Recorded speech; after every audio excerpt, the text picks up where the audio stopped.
एक छोटे से गांव में कुमार सोहन रहता था। वो मिट्टी के बर्तन व खिलौने बनाया करता था और उसे शहर जाकर बेचा करता था। कभी कभी उसके 2-4 खिलौने बिकते तो कभी वो भी नहीं, जैसे तैसे उसका गुजारा चल रहा था। एक दिन उसकी बीबी शीला बोली, सुनो जी, क्यों न शहर जाकर कोई नौकरी ही कर लो। नौकरी करोगे तो महीने के अंत में कुछ धन तो आएगा। बीवी की बात सुन अब सोहन को भी ऐसा ही लगने लगा था, पर उसको मिट्टी के खिलौने बनाने का बहुत शौक था, लेकिन हालात से मजबूर था। बात तो तुम सही कह रही हो, पर कैसे उस हुनर को छोड़ दूं, जिसका नमक हम लोग अब तक खाते आए हैं। मैं जानती हूँ आप बहुत मेहनत और लगन से खिलौने बनाते हो, पर बाजार में बिक्री ना होने से अब हमारा गुजारा नहीं होता। अब तो यह हालत हो गई है कि रसोई में अन्न का एक दाना भी नहीं बचा। ठीक है, मैं कल सुबह ही शहर जाकर कोई न कोई नौकरी तलाश करता हूँ। अगले दिन वो शहर के लिए रवाना हो गया और एक व्यापारी के पास वह नौकरी करने लगा। सोहन वहां नौकरी करता तो जरूर था, पर उसका मन अभी भी अपने चाक और मिट्टी के खिलौनों में ही रहता था। समय बीतता गया। एक दिन शहर में जहां वह काम करता था, उस मालिक के घर पर उसके बेटे निखिल का जन्मदिन था। सब महंगे महंगे तोहफे लेकर आए। सोहन ने सोचा, क्यों ना मैं मिट्टी का खिलौना बनाऊं और बच्चे के लिए लेकर जाऊं, वैसे भी हम गरीबों का तोहफा कौन देखता है। यह सोचकर वह मिट्टी का खिलौना बनाया और बनाकर जन्मदिन पर ले गया। जब दावत खत्म हुई तो निखिल की नजर उस मिट्टी के खिलौने पर पड़ी। उसे वो हाथ में उठा लिया और खुश होकर और भी बच्चों को दिखाने लगा।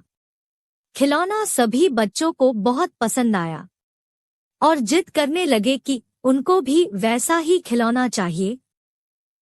यह सब देख सभी मेहमान एक दूसरे की तरफ देखने लगे और एक ही बात पूछने लगे, अरे वाह, इतना शानदार तोहफा कौन लाया है? इतना महंगा तोहफा ये किसने लाया होगा? ये खिलौना तो शायद आपका नौकर सोहन लाया है। इतना सुनते ही सब हैरान हो गए। सभी एक दूसरे का चेहरा देखने लगे। तभी मालिक बोला, सोहन सोहन तो बहुत गरीब है, इतना महंगा खिलौना कहाँ से ला सकता है? हाँ, मैंने देखा है, ये खिलौना सोहन ही लाया है। ठीक है, सोहन को बुलाओ, उससे पूछो कि ये खिलौना वह कहाँ से खरीदा है। वहाँ सोहन आता है और सब उसी के तरफ देखते हैं। वह माहौल देखकर हैरान हो जाता है। मुझसे क्या गलती हुई, सब मुझे ही घूर रहे हैं। शायद मेरा खिलौना निखिल को पसंद नहीं आया होगा और बच्चों के सामने वो अपमानित होगा। कोई बात नहीं, मैं माफी मांग लूंगा। मालिक, क्या आपने मुझे बुलाया? हाँ सोहन, क्या यह खिलौना तुमने दिया है? हाँ मालिक। तुम यह खिलौना कहाँ से लेकर आए हो और इतना महंगा तोहफा तुम लाए कैसे?